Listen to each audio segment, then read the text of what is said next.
Bienvenidos a Agenda Constitucional en Móvil TV. ¿Cómo están? Nosotros seguimos ansiosos mirando los contenidos de la propuesta constitucional a solo un par de semanas del plebiscito. En el programa anterior estuvimos conversando de la composición del Poder Legislativo. En esta oportunidad vamos a analizar el Poder Ejecutivo. En esta oportunidad, lamentablemente, Patricio no nos podrá acompañar. Lo esperamos de vuelta la próxima semana y estaremos, como siempre, junto a Pamela Figueroa, académica de la USACH, coordinadora del Observatorio Nueva Constitución. ¿Cómo estás, Pamela? Bienvenida. Muy bien, Bárbara, un gusto. Bueno, también estar acá con Sebastián y un saludo a Patricio. Esperamos tenerlos la próxima sesión. Sebastián Soto, profesor de Derecho de la Universidad Católica. ¿Cómo estás, Sebastián? Hola, Bárbara. Saludo también a Pamela y a la distancia a Patricio, que no nos acompaña hoy. Bueno, Poder Ejecutivo, ha llegado el momento de dar una mirada. Ya les decía en el programa anterior, vimos la composición del Poder Legislativo. En esta oportunidad vamos a profundizar. Por supuesto que van a haber muchas cosas que tienen alguna relación. Vamos a comenzar de inmediato con los artículos que hemos seleccionado. Artículo 279. El gobierno y la administración del Estado corresponden a la presidenta o al presidente de la República, quien ejerce la jefatura de Estado y la jefatura de gobierno. 280. Para que una persona sea elegida presidenta o presidente de la República, se requiere tener nacionalidad chilena y haber cumplido 30 años de edad al día de la elección. Asimismo, deberá tener residencia efectiva en el territorio nacional los 4 años anteriores a la elección. 281, en el inciso 2, si a la elección se presentan más de 2 candidaturas y ninguna de ellas obtiene más de la mitad de los sufragios válidamente emitidos, se procederá a una segunda votación. ¿Qué le llama la atención? Por supuesto, lo primero que resalta es que se va a bajar la edad para que el presidente o presidenta pueda postular con 30 años. De lo que está y lo que tenemos actualmente, ¿qué le llama más la atención, Pamela? Bueno, hay varias cosas. El primero, el artículo 279, es muy similar a cómo se define actualmente la Constitución, pero tiene algunas variaciones que son relevantes. Por ejemplo, una perspectiva de género. Cuando hablamos de perspectiva de género, que se ha dicho mucho, acá se habla de presidenta o presidente, ¿no es cierto? Se asume, en Chile hemos tenido solo una presidenta que ha estado 2 veces, pero no todos los países del mundo han tenido presidenta. Entonces creo que eso, en términos como cultural y simbólico, es bien importante. Y lo segundo, que en este mismo artículo, en el 279, número 1, es donde se define el tipo de régimen político que vamos a tener, ¿no es cierto?, que propone el texto constitucional, porque se habla de que el presidente o presidenta será jefe de Estado y jefe de gobierno. Hoy día la redacción es distinta. En el actual texto constitucional se habla del gobierno y después se habla que ejercerá también como jefe de Estado, pero eso es bien importante, como aprovechando de la discusión constitucional para la educación cívica, porque finalmente lo que diferencia el presidencialismo del parlamentarismo es que en el régimen presidencial el jefe o jefa de Estado y jefe de gobierno son la misma institución y por tanto la misma persona. Y en los parlamentarismos eso está diferenciado. Entonces creo que eso es bien clave, porque en el fondo este es el artículo que define el régimen político que propone el nuevo texto constitucional. Después de un largo debate, recordemos que la Convención Constitucional sí tuvo un debate sobre si Chile iba a sostener su presidencialismo exacerbado o si iba a migrar hacia un parlamentarismo o semipresidencialismo. A lo mejor podemos profundizar sobre eso. Y lo segundo, claro, lo de la edad. Yo creo que eso es una de las cosas que más llama la atención.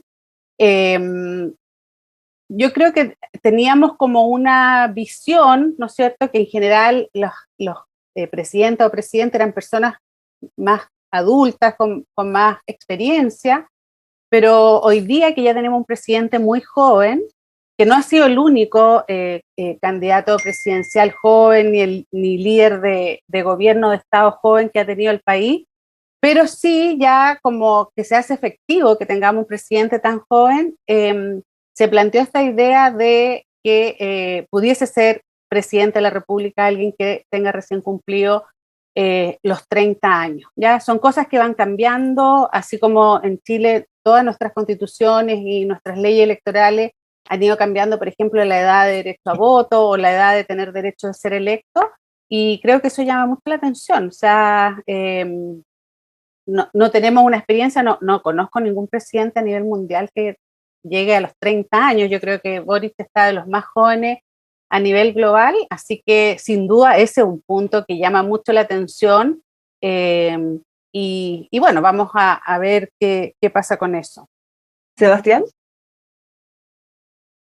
Bueno, Pamela lo ha dicho casi todo, yo coincido con lo que ella ha planteado, quizás agregar un par de cosas. Lo primero es que si es que uno mira las primeras discusiones que tuvimos nosotros al inicio de todo este proceso, creo que estábamos muy atentos a lo que podía pasar en este artículo, digámoslo así, porque este artículo nos acompaña desde la Constitución del 33, y es aquel que establece el régimen presidencial. Y como bien decía Pamela, en la convención se discutió de todo, se discutió mucho este tema y hubo propuestas para cualquier otro régimen.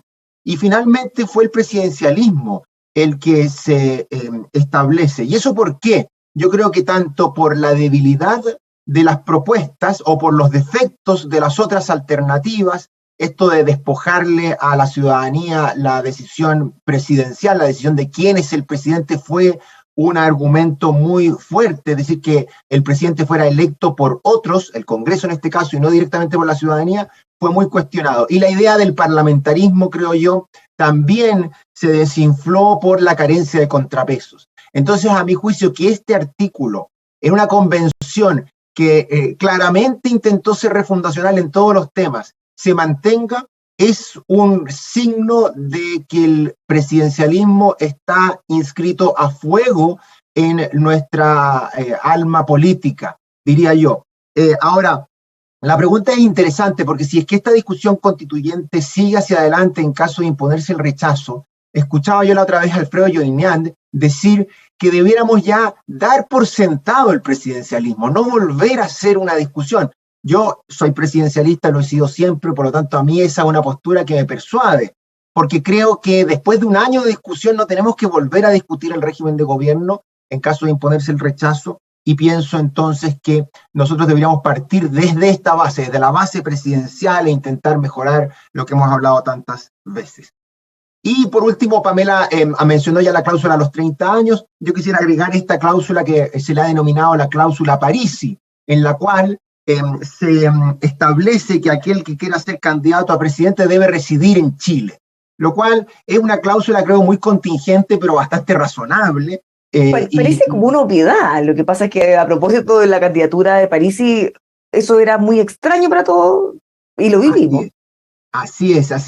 Son esas cosas que en las constituciones siempre reaccionan a sus momentos, también hay que reconocerlo, y esta claramente es una reacción a una situación que a todos nos sorprendió, como dices tú, Bárbara, porque siempre en la historia de Chile parecía evidente que el candidato a presidente estuviera en Chile, ¿no?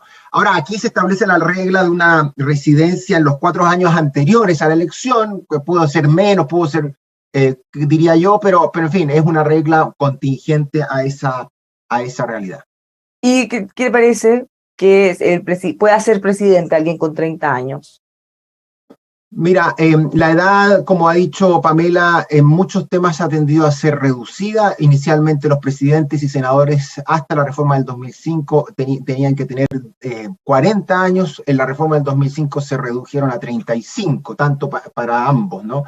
Yo todavía creo en la edad, a medida que envejezco, además tengo un conflicto de interés en ello, pero pienso que un presidente, un senador, también requiere este paso del tiempo, porque el paso del tiempo no es un requisito vano, sino que es un requisito importante para ganar experiencia, para ganar, creo yo, también un poco más de canas y autoridad, porque obviamente la sabiduría no es reserva de los más viejos, eso no lo digo y no lo quiero decir tampoco, pero sí creo que la experiencia, la carrera política es importante. Y a mí me gustaba que los senadores del mañana fueran senadores con más experiencia, y lo mismo con los presidentes. Ahora, no es una regla prudencial, muy opinable, no creo que ahí se nos juegue nuestro régimen democrático. Nos vamos a continuar porque ya hemos partido, obviamente por el principio, pero también hay un tema que es muy importante y esto tiene que ver también con el acuerdo al que se ha llegado desde partidos del oficialismo. Los siguientes artículos que destacamos es el 284, inciso primero. La presidenta o el presidente durará 4 años en el ejercicio de sus funciones, tras los cuales se podrá reelegir de forma inmediata o posterior solo una vez. Si postula a la reelección inmediata, desde el día de la inscripción a su candidatura, no podrá ejecutar gasto que no sea de mera administración ni realizar actividades públicas que conlleven propaganda. Este es uno de los artículos que los partidos del oficialismo acordaron que si se llegara a aprobar la Constitución, lo van a modificar para que no se pueda reelegir el presidente. Y bueno, y esto está muy ligado también a algo que conversamos en lo que vamos a ver en los próximos programas respecto a la iniciativa de gasto que tendrían los parlamentarios con concurrencia del presidente, Pamela. Sí, mira, es bien interesante este tema porque dentro de los diseños de régimen político, y en este caso el presidencialismo, siempre la reelección del presidente es todo un tema, ¿no es cierto? Hay algunos países, no sé, el clásico país del presidencialismo, que es Estados Unidos, tiene reelección inmediata, ¿no es cierto? Y eso es algo que ha estado instalado, que se ha validado. En el fondo, la mayoría de los presidentes de Estados Unidos ha tenido su reelección, no todos, son casos muy específicos los que no lo han tenido, pero siempre. Entonces uno podría decir, bueno, hay países que tienen estabilidad política, que tienen desarrollo democrático y que tienen reelección inmediata. Pero también han habido otros países donde se ha criticado mucho el tema de la reelección inmediata porque más bien ha sido como una proyección más política de ciertos líderes o de ciertos grupos políticos que quieren extender su mandato. Pero más allá del ejercicio de esta reelección, yo creo que siempre hay que mirarlo en el contexto, ¿no es cierto?, de todo el diseño del régimen político. Y creo que esta norma quedó muy desde el inicio del debate en la Comisión de Sistema Político, cuando se estaba como barajando la posibilidad de que fuese un régimen semipresidencial o algunos que tenían ciertas otras ideas con respecto a cómo podía ser el régimen político. Y la discusión en la Comisión de Sistema Político, y ya varios artículos que se han estado escribiendo sobre eso, tuvo varias etapas y, bueno, primó la idea del presidencialismo, que es bien interesante porque yo creo que es una de los pocos puntos del debate constitucional donde los convencionales constituyentes de la derecha, donde programáticamente estaba mucho más presente el presidencialismo, tuvieron el apoyo de la izquierda, fundamentalmente del Partido Comunista, para lograr este modelo de régimen presidencial, y el resto de los convencionales que habían estado promoviendo el semipresidencialismo o derechamente el parlamentarismo, tuvieron que acoplarse a esta idea, ¿no es cierto? Entonces creo que eso, que en el fondo el sistema político también es parte del diálogo de distintos sectores que tienen distintas visiones, me parece que en ese diseño quedó esta idea de la reelección del presidente, pero como finalmente se optó por un presidencialismo que es bastante similar al actual, yo creo que desde mi perspectiva el presidencialismo no es atenuado en su relación con el Congreso en el modelo de nueva constitución, sino que más bien se atenúa por la forma de Estado, por un Estado regional, ¿no es cierto? Porque ahí el presidente sí va a tener que compartir, ¿no es cierto?, liderazgo con las autoridades regionales y locales electas popularmente. Entonces, a mí me parece que si hay un amplio acuerdo de los distintos sectores políticos de que no es pertinente la reelección inmediata, me parece que eso es lo que va a primar, porque finalmente esto también tiene que reflejar un acuerdo de las distintas fuerzas políticas. Bueno, uno, porque se puede pensar que si hay un presidente que se quiere reelegir, ese presidente en su primer mandato va a ser siempre visto como un candidato, un posible candidato presidencial, y eso va a generar más tensión con la oposición o con el Congreso. Y por otro lado, también los argumentos a favor de la reelección inmediata es que eso permite proyectar las políticas públicas a más largo plazo, ¿no es cierto? Porque siempre pasa que como tenemos gobiernos que no se pueden reelegir y que tienen un periodo muy corto, que son 4 años, los gobiernos que se eligen con un programa y con mayoría ciudadana no logran implementar su programa, y eso genera mucha frustración en la ciudadanía. Entonces los que argumentan a favor de la reelección inmediata tiene que ver con esto, dar más continuidad a los programas de gobierno y que la elección en el medio, en el fondo, la posibilidad de reelección sea un apoyo o rechazo de la ciudadanía en esas materias. Pero acá, como no hay fórmulas mágicas, pero me parece que en el diseño que quedó actualmente y por lo que ha sido el diálogo, me parece que es una medida bastante razonable, a lo mejor pensar en si hay reformas posteriores, en redefinir la reelección inmediata del presidente o presidenta de la República. Continuidad que se daba o se dio en un par de décadas en nuestro país con coaliciones, a diferencia del mismo presidente, y eso lo vimos con la Concertación, era bastante continuidad y no personalizado en una persona, Sebastián. Yo creo que ese es un argumento muy sólido, Bárbara, para cuestionar una norma como esta. Y a mí me gustaría hacerlo supliendo lo que hubiera dicho Patricio eventualmente cuando nos recuerda la historia de esta norma. Entonces, ya que en su ausencia voy a tomar yo malamente probablemente su rol. Hamilton para la Constitución de Estados Unidos defendió mucho la posibilidad de reelección inmediata de los presidentes. Entonces, ni siquiera había un límite a la reelección, podía ser indefinida, y solo la práctica que impuso Washington estableció solo 2 periodos. Y Hamilton decía que la reelección inmediata era un mecanismo para incentivar que el presidente hiciera un buen gobierno. ¿Por qué? Porque iba a ser evaluado al poco tiempo. Y en cambio, los antifederalistas decían, no, esto es el establecimiento de un monarca en estas nuevas repúblicas. Nuestra Constitución del 33 siguió el modelo americano y por eso entonces Prieto, Bulnes, Montt y Pérez, que podían reelegirse, se reeligieron.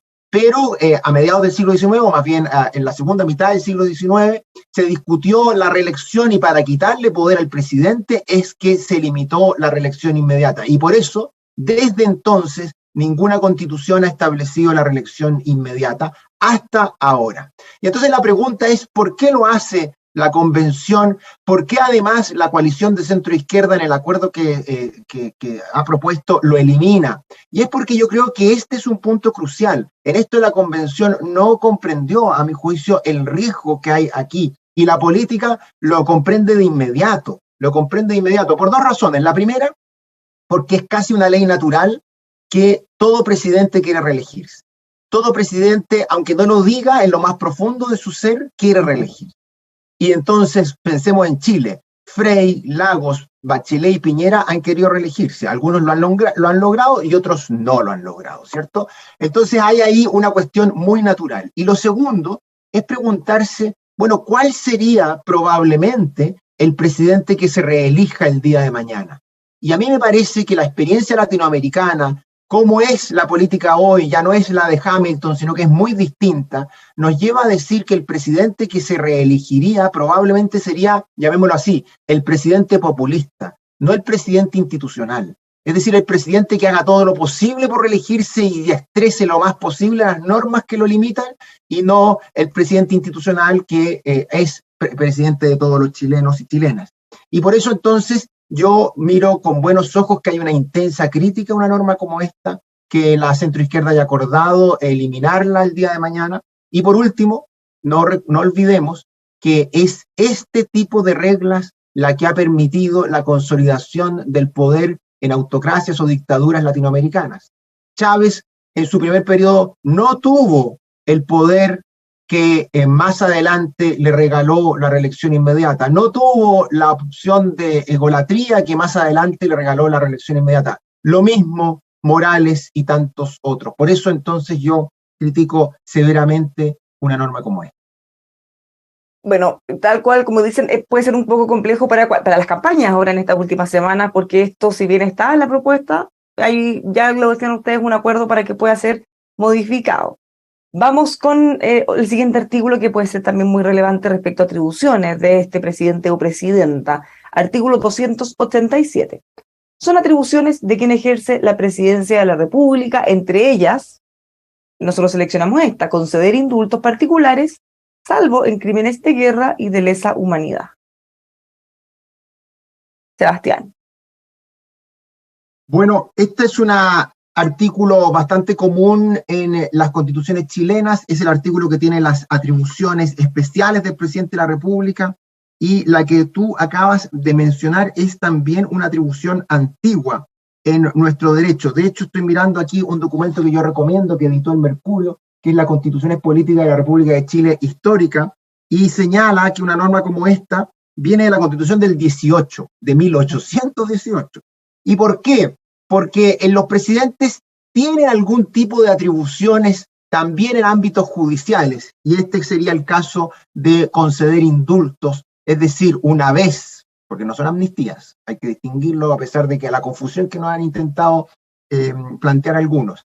Los indultos es una vez condenada a una persona por un determinado delito, el presidente ejerce bajo las condiciones que determina la ley un cierto perdón e indulta a aquella persona. La amnistía, en cambio, que es lo que se está discutiendo hoy día en el Congreso, es aún sin condena, aún sin investigación, se borra cualquier responsabilidad, se borra cualquier posibilidad de investigar los delitos que ahí están cometidos. La amnistía, entonces, es otra cosa. El indulto es una vez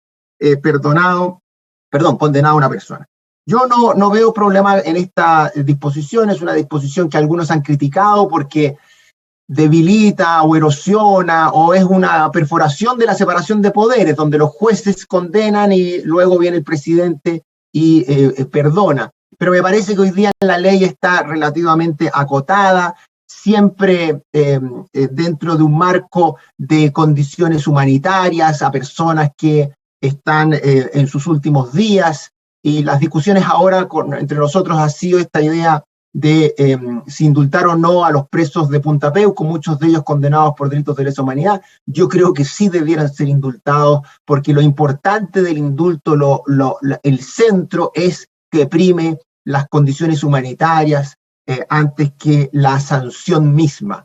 Y pero, aquí, Sebastián, perdón, aprovechando la reacción, dice salvo en crímenes de guerra y lesa humanidad. Entonces, algunos sectores o algunos presos en Punta Peuco, por ejemplo, u otros, no podrían acceder a este indulto porque acá se le pone esa restricción. efectivamente, eso es así. Yo creo que el indulto es una categoría que no debiera distinguir en tal caso. Es verdad que el derecho internacional de los derechos humanos hace esa distinción, pero a mí me parece que el indulto privilegia, o más bien atiende, digámoslo así, atiende principalmente a la condición de aquel que solicita el indulto, que por razones de salud, por razones de estar viviendo sus últimos días, o simplemente por las razones que se plantean en el momento y que indican que su condición debe llevar a que el presidente, la máxima autoridad, intente perdonarlo en el cumplimiento de su condena. Y eso puede ser habiendo causado un crimen menor o un crimen tan grave como pudiera ser los crímenes de lesa humanidad. ¿Por qué? Porque se atiende a la condición, a la dignidad de aquella persona condenada, que uno diría, bueno, tiene derecho a pasar sus últimos días, sobre todo si está pronto a morir junto a sus seres queridos. Por eso Claro, se han discutido casos de personas con demencia senil, por ejemplo, que dicen, bueno, no tienen ni una conciencia de por qué están ahí, o a veces, bueno, incluso el solo hecho de cuidarlos o tener que mantenerlos así, es más complejo para los demás. Pamela. No, yo difiero totalmente. Yo creo que es muy importante que quede esclarecido que para los crímenes de lesa humanidad o crímenes de guerra no esté permitido este indulto. ¿Eso es distinto de cómo está actualmente en la redacción, en la restricción? Me parece que es similar bueno, a lo mejor la restricción es nueva. Lo que pasa es que la discusión, sí. Perdón, Pamela, la discusión es si es que el derecho internacional de los derechos humanos la prohíbe a pesar de que nosotros no la contemplemos. Claro, en general, y bueno, yo creo que más allá de una cuestión coyuntural, porque claro, hablamos en general, lo asociamos a los detenidos en Punta Peuco, a los violadores de derechos humanos durante la dictadura en Chile, pero yo creo que en cualquier circunstancia, porque eso es una señal muy importante para nosotros como sociedad de cuáles son los límites, ¿ya? O sea, los crímenes de lesa humanidad y los crímenes de guerra son crímenes que afectan directamente a tu propia comunidad, a tu propia sociedad de una manera muy gravosa, muy dolorosa. Entonces yo creo que de una concepción como de cuáles son nuestros límites como sociedad, a mí me parece que eso es muy relevante que así sea, ¿ya? Me parece que la experiencia histórica nos ha mostrado que si uno no pone esos límites, si uno no hace también esos recuerdos, ¿no es cierto?, histórico, las sociedades pueden repetir procesos muy terribles y muy dolorosos. Entonces yo creo que hay un aprendizaje, sobre todo el siglo XX, no solo voy a hablar de Chile, pero el siglo XX creo que así fue uno de los siglos más violentos en la historia de la humanidad, y por eso estos se han puesto, ¿no es cierto?, estas alertas rojas en el fondo. Yo creo que es importante que eso esté para que aprendamos como sociedad también a no repetir procesos históricos que han sido muy dolorosos y devastadores, no solo para las víctimas, es para toda la sociedad. Cuando pasan estos procesos, el efecto es para todos nosotros, aunque no hayamos sido víctimas. No las proyectamos por cuestión de tiempo o de espacio, pero hay algunas otras de estas atribuciones que están en el artículo 287 que les haya llamado la atención. Son muchas, probablemente muchas de ellas son cosas que, obviedades o cosas que se mantienen: dirigir la administración del Estado, por ejemplo, cumplir y hacer cumplir la Constitución, las leyes y los tratados internacionales, declarar los estados de excepción constitucional. Bueno, hay muchas otras. ¿Hay alguna que les llame la atención? Mira, lo que a mí me gustaría decir, Bárbara, es que si uno mira las atribuciones y funciones del presidente de la República, del Poder Ejecutivo, fundamentalmente, uno puede como visualizar cómo se sostiene un tipo de presidencialismo que hemos tenido como país. Yo creo que aquí hay tres dimensiones, como para no entrar en el detalle, pero hay tres dimensiones que el presidente de la República en la propuesta de texto constitucional es muy similar a la actual Constitución, que es toda la potestad administrativa que tiene el presidente de la República. Es decir, hay muchas cuestiones que el presidente puede hacer administrativamente, o la presidenta, y tiene dos grandes materias donde el presidente también tiene un rol muy sustantivo. Uno es en el tema de seguridad, que hoy día es un tema muy relevante para la sociedad. Yo creo que eso muestra como la figura y la potestad que va a tener un presidente de la República en el nuevo texto. También en temas económicos, ya más allá, yo sé que lo van a hablar en otro programa, de la posibilidad de que los parlamentarios puedan tener alguna iniciativa de gasto a través de esta idea de la concurrencia presidencial. De todas maneras, en las atribuciones, el presidente de la República mantiene, ¿no es cierto?, esa línea de control y dirección de la economía. Esas son cosas relevantes porque, como son en general las materias que la ciudadanía más pone atención, no importando el tipo de gobierno ni el contexto en que estemos, siempre uno mira cualquier estudio y la ciudadanía lo que le importa es la seguridad y la economía estable. O sea, son las dos cuestiones que a todos nosotros nos importa que funcione, y eso radica mucho en el presidente de la República. Entonces, por eso yo creo, y un poco lo planteaba, que el diseño del régimen presidencial que propone la Convención Constitucional más bien le quita ciertas atribuciones al presidente en la gestión a nivel territorial, porque van a haber autonomía y van a haber gobernadores y gobernadoras electas de manera directa. Pero en la relación de estos tipos de potestades, que es seguridad, economía y potestad administrativa, me parece que el presidente de la República queda bastante fortalecido en este texto. Sebastián. Dos cosas, Bárbara. Lo primero, para tomar lo último que decía Pamela, puesto que ella ha insistido en eso, a mí me parece que el presidente efectivamente pierde poder en su relación con los distintos territorios a través del Estado regional, ¿cierto? Pero yo creo que también pierde poder en su rol de jefe de gobierno y de jefe de Estado, en su relación con el Congreso. Es una cuestión que vamos a discutir, no sé si nosotros u otros de este ciclo, pero yo no quisiera dejar pasarlo así como sin decir nada. A mí me parece que el nuevo régimen político es un régimen que debilita el poder, que fortalece a la Cámara de Diputados, que debilita al Senado, que fortalece a las regiones, que debilita el poder central, y ese juego a mí me genera inquietud. Y lo segundo, sobre las atribuciones del presidente, no sé si vamos a ver el 288, que es el siguiente y es la potestad reglamentaria, sino para decir una palabra sobre eso ahora. Vamos directamente a eso, justo. Artículo 288. Asimismo, puede ejercer la potestad reglamentaria en todas aquellas materias que no estén reservadas exclusivamente a la ley, es en inciso segundo. Y nos faltó uno previo a ese. Pero yo creo que ahí está todo. No sé si decir una palabra sobre. Aquí está, el inciso primero, se nos pasó. Quien ejerza la presidencia de la República tiene la potestad de dictar aquellos reglamentos, decretos e instrucciones que considere necesarios para la ejecución de las leyes. Y ese se complementa, iba antes que el otro, en el fondo. Sebastián. Bueno, este es un tema técnico, pero es muy importante. Hay un profesor de la Facultad de Derecho de la Universidad Católica, el profesor Alejandro Vergara, que lo ha destacado muchísimo en los últimos 2 meses y que dice relación con el vínculo entre la ley y el reglamento y más precisamente entre la potestad reglamentaria autónoma. Yo, para explicarlo muy brevemente a quienes nos escuchan, tradicionalmente los presidentes tienen una potestad reglamentaria que se denomina de ejecución, que lo que permite es ejecutar las leyes a través de reglamentos, decretos, instrucciones y otros, ¿no? Pero también existe una potestad reglamentaria autónoma que se le llama, es decir, una potestad reglamentaria para regular de modo general temas que no son materia de ley. Eso hasta hoy día era solo una teoría, porque en realidad no estaba viva la potestad reglamentaria autónoma por muchas razones, pero principalmente porque había una cláusula en el artículo 63, número 20, que son las materias de ley, que decía que toda norma general era materia de ley.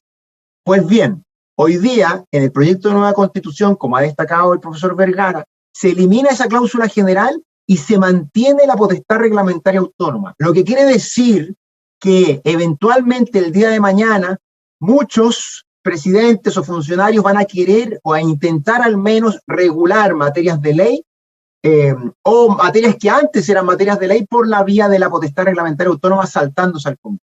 Esto es importante, ¿por qué? Porque en Latinoamérica esto es muy común. Es muy común que los presidentes intenten saltarse el Congreso y regular sin deliberar democráticamente en los congresos. Y eso es un déficit democrático, es un problema, es una cuestión que no debemos aceptar.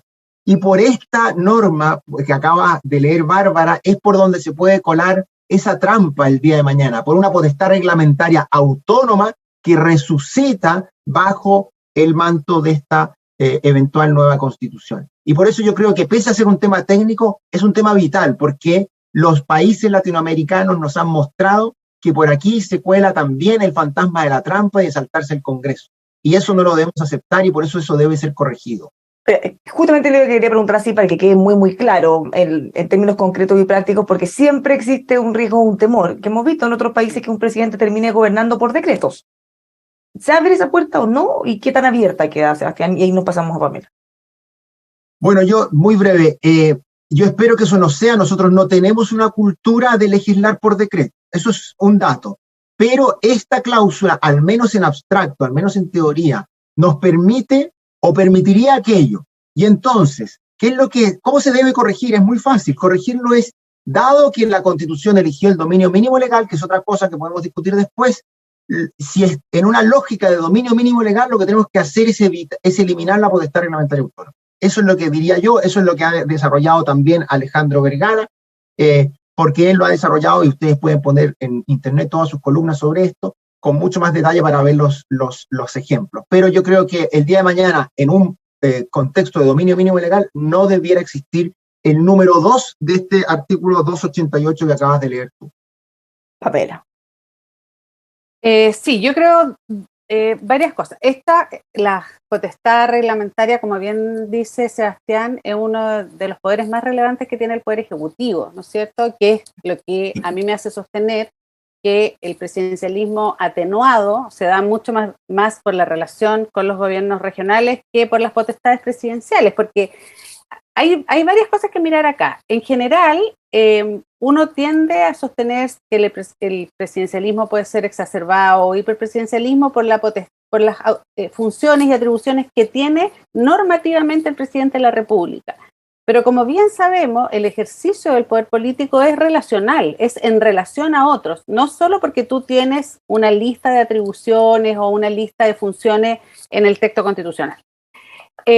Coincido con lo que plantea Sebastián, que en el caso de Chile no hay una cultura ya del uso del decreto ejecutivo como utilización del poder presidencial, como tampoco ha sido la utilización de los vetos, que es algo que se usa mucho más en otros países. O sea, si uno mira Argentina, por ejemplo, uno no tiene que ser un experto para darse cuenta que los presidentes de la República en Argentina tradicionalmente han hecho más uso de este tipo de herramientas, ¿no es cierto?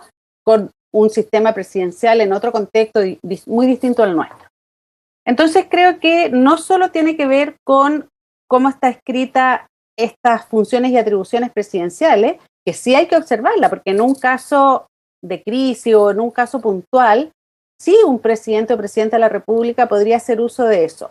Pero eso uno lo tiene que mirar en relación a funciones y atribuciones que también tienen otros poderes del Estado, porque si uno se pone en el lugar y uno dijera, si yo fuera presidenta, ¿utilizaría esta norma? Tendría que evaluarlo, porque en el fondo yo puedo ocupar hoy día, ¿no es cierto?, la potestad reglamentaria, pero sé que eso puede generar una cierta tensión con el Poder Legislativo y yo voy a tener que ir mañana o en otra ocasión a pedir el apoyo del Poder Legislativo para alguna legislación importante en mi programa de gobierno.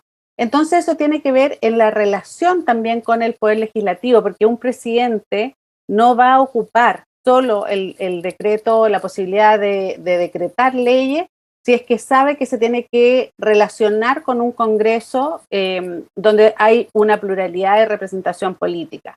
Entonces creo que es importante observar eso también, ¿ya? Entonces a veces no solo es mirar las funciones y atribuciones del presidente de la República, sino también cuáles son las funciones y atribuciones de los otros órganos del Estado.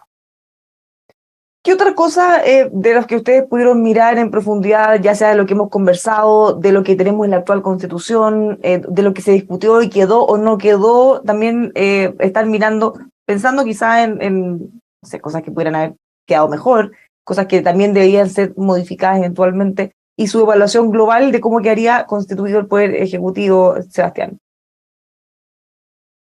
Bueno, a mí como digo, me interesa destacar la figura presidencial mañana, con una constitución como esta. Y a mí me inquietan dos cosas. La primera es la billetera fiscal, llamémosla así. Y hoy día, más o menos, la billetera fiscal es manejada por el Ejecutivo con bastante intensidad, sobre todo en Teatino 120, el Ministerio de Hacienda. Eso ha sido objeto de crítica, eso es parte no tanto tampoco de las leyes, sino que también de una cultura que nació intensamente en los 90, donde los directores de presupuesto, los ministros de Hacienda tenían mucho poder, y eso ha sido matizado con el tiempo, pero hoy día hay al menos reglas que justifican eso. Creo yo que para el presidente de mañana, ese manejo de la billetera fiscal va a ser mucho más complejo, tanto, uno, por la presión de gasto del legislativo, y ahí están las leyes de concurrencia, que es otro tema, también digámoslo, que la centroizquierda ha señalado que pudiera modificarse el día de mañana, porque ven ahí, a diferencia de la convención, que parecía no ver muchos temas evidentes, ven ahí un riesgo. Pero lo dijeron en todo caso. Este es un tema que todos vimos y advertimos, discutimos en su momento, nosotros mismos en este programa. Por supuesto, ¿no? Si es que la convención nos dijo tantas cosas que desafortunadamente no escucharon. Pero bueno, pero la presión de gasto no solo viene por el lado del Congreso, sino que ahora con más intensidad, a diferencia de lo que ocurre hoy día, desde los gobiernos regionales, desde los municipios. Y eso, creo yo, es problemático. ¿Y por qué viene de los gobiernos regionales y de los municipios? Uno, por las reglas de endeudamiento que hay ahí. Dos, por las reglas de gasto e ingresos permanentes que hay ahí. Tres, por el Estado, comillas, empresario, que se cobija también al interior de gobiernos regionales y municipales. Que normalmente el Estado empresario es un Estado que presiona por gasto, no que genere ingresos, es un Estado que presiona por gasto. Entonces, creo yo que el día de mañana un presidente, una presidenta, va a tener infinita dificultad para administrar la responsabilidad fiscal. Y eso es un problema, porque los países con malas cifras fiscales son países que no progresan, son países que tienen que rendirle cuenta al Fondo Monetario Internacional y no a sus ciudadanos. Y eso no hay que ver muy lejos para ver qué es lo que pasa con Argentina, ¿no? Y Argentina, esto es endémico. Nosotros, como una vez escribió José Pablo Arellano, no conocemos eso, no sabemos qué es el Fondo Monetario Internacional. ¿Por qué? Porque tenemos buenas cifras fiscales, pero algún día, Dios quiera que no ocurra, pero con un marco institucional debilitado, con presiones de gasto desde el Congreso y desde los gobiernos regionales, creo que pudiera ocurrir algo como eso. Y ahí me quedo por el momento. Pamela, ¿qué tan complejo puede ser también para el presidente o presidenta tener todos estos factores que no va a poder controlar? Porque finalmente nosotros le vamos a pasar la cuenta al gobierno probablemente. eh, y bueno, puede ser muy complejo. Ya el manejo fiscal ahora es extremadamente complejo, para que hablar si es que le agregamos todos los factores que dice Sebastián.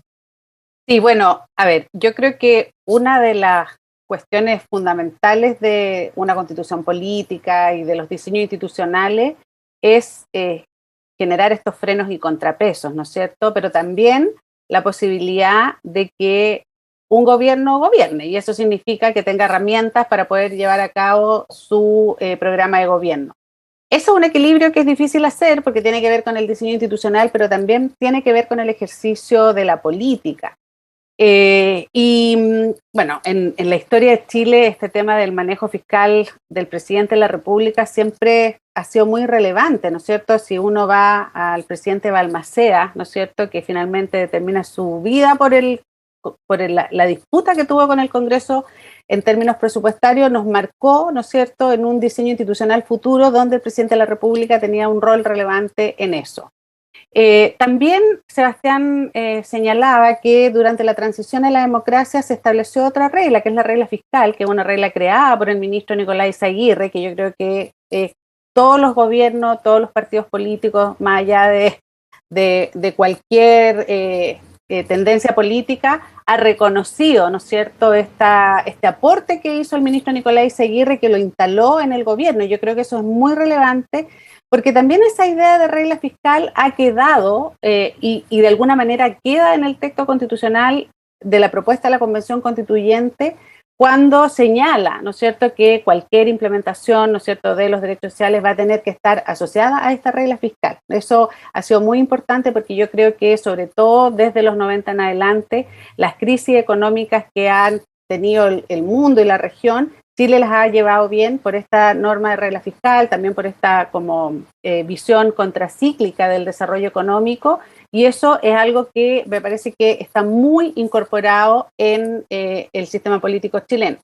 Por eso esta idea de que se propuso, bueno, las técnicas y técnicos hemos dado muchas opiniones e ideas, finalmente la Convención Constitucional, y creo que está muy asociado a cómo se discutió el sistema político, porque había visiones muy distintas, entonces finalmente para poder llegar a acuerdos incorporaron herramientas de distintos modelos, y bueno, eso en general es así en los distintos países, no existe como el modelo único perfecto, pero con esta idea de que el Congreso pueda tener iniciativa de presupuesto con el apoyo del presidente de la República, porque por eso se llaman leyes de concurrencia presidencial. En el fondo, los parlamentarios proponen, pero el Ejecutivo tiene que ir en búsqueda de apoyar eso. El propio Congreso estableció, ¿no es cierto?, una instancia técnica de análisis presupuestario. Ya habría ahí un organismo técnico en el nuevo Congreso que no sé si ya lo analizaron o lo van a analizar en otras sesiones, pero también hay que observar eso. Pero claro, eso puede tener incentivos muy diversos, porque incluso países que han tenido la iniciativa de gasto parlamentario, voy a poner el caso de Estados Unidos, para no poner el caso de otros países de América Latina, que sí lo tuvieron, eso se ha revertido, porque lo que sucede es que los parlamentarios representan en general territorios, ¿no es cierto?, o representan grupos de la sociedad. Entonces, se empieza a generar un diseño presupuestario muy basado en la demanda de ciertos territorios, de ciertos grupos, y a veces eso cuesta conciliarlo a nivel nacional. Y esa es la razón por la cual siempre se tiende a decir que eso tiene que quedar en el Poder Ejecutivo. Es una norma que ha existido en otros países, como bien decía Sebastián también, pero en general se tiende a pensar que es mejor que el Poder Ejecutivo tenga una mayor disposición a llevar ese tema. Y yo creo que hay que buscar la manera de cómo eso se equilibra en una discusión parlamentaria. Los parlamentarios hoy día discuten el presupuesto a partir de una propuesta que hace el Poder Ejecutivo. En general, los poderes ejecutivos, aunque tienen esa función, para poder contar con el apoyo de un Congreso, que no nos olvidemos, si nosotros tenemos un Congreso en un sistema de partidos multipartidista, tenemos un Congreso bien fragmentado, acá no hay dos partidos como en otros países, entonces lo que hace el Ejecutivo es conversar con los parlamentarios antes de mandar su proyecto, y ese diálogo yo creo que fortalece las propuestas del Poder Ejecutivo, más allá de qué gobierno sea. Sebastián, y ya para empezar a cerrar, a propósito de lo que dice Pamela, está establecido este artículo en que todo tiene que propender a la responsabilidad fiscal, a la gradualidad, pero ¿qué tan efectiva puede ser esa norma si miramos, por ejemplo, entre las que ya han mencionado, la concurrencia o la iniciativa que van a tener los parlamentarios? Si bien se necesita la concurrencia, en la práctica sabemos que no sería raro que la presión se termine imponiendo tan fuerte que el presidente va a tener que ceder, pero hay varias otras cosas, el hecho de poder tutelar los derechos sociales, y eso en alguna medida ocurre ahora. Mucha gente va al Poder Judicial y son los jueces quienes finalmente terminan determinando que se les tiene que financiar medicamento, por ejemplo. Eventualmente, en este caso, un juez podría determinar que se entregue vivienda, que se cumplan cualquiera de todos los derechos que están establecidos y que tienen ese derecho de tutela. ¿Cómo se controla entonces? ¿Qué tan efectivo puede ser establecer este límite de responsabilidad fiscal? Bárbara, tú has levantado un punto muy importante, que es también la presión sobre el gasto fiscal que ejercen los jueces. Nosotros hablábamos, Pamela, recién con los parlamentarios, los gobiernos regionales, pero los jueces crecientemente en el mundo y también en Chile están determinando gasto fiscal, lo que es una anomalía. De hecho, pensemos en la sentencia que tan solo conocimos ayer en materia de salud pública, donde a mi juicio de modo absolutamente incorrecto, obviando una ley muy reciente, la tercera sala de la Corte Suprema decide olvidar esa ley, superar esa ley legislada y aprobada por el Congreso, y decidir que las adecuaciones de precio de los planes de salud no son adecuaciones legales. Y a mi juicio eso es un error, eso es una interpretación equivocada de la Constitución y de la ley. Y no olvidemos que ya los tribunales han desactivado 13 reformas a la salud. ¿Por qué? Con la lógica de que la salud no puede estar sometida a un precio. Y eso no es gratis. Eso no es pura buena onda, como parecieran entender algunos. Eso genera gasto, y obviamente gasto fiscal. Entonces, también habrá una presión de gasto muy intenso, con jueces razonando del modo como lo está haciendo la tercera sala, a mi juicio, de modo incorrecto. Y el principio de responsabilidad fiscal es un principio que va a atajar la argumentación de algo así como esos argumentos que plantea la tercera sala. Yo creo que es un intento, a mi juicio un intento correcto, a mi juicio un intento que sigue la tendencia internacional, porque el principio de responsabilidad fiscal también está en la Constitución alemana, la española y otras, pero se necesitan muchas otras reglas para atajar este enorme activismo que muchas veces los jueces también en esto han demostrado. Pamela, Sebastián, muchísimas gracias. En el capítulo anterior vimos el Poder Legislativo, en esta oportunidad el Poder Ejecutivo, en el próximo la tramitación de la ley. Vamos a abordar varios de los puntos que aquí quedaron quizá un poco inconclusos con los artículos correspondientes. Pues que tengan un muy buen fin de semana, Pamela y Sebastián. Muchas gracias. Igualmente, Bárbara, un gusto. Los dejamos a todos invitados a seguir revisando, ya nos va quedando poco tiempo y poca parte del texto aquí en Agenda Constitucional en EMUEL TV.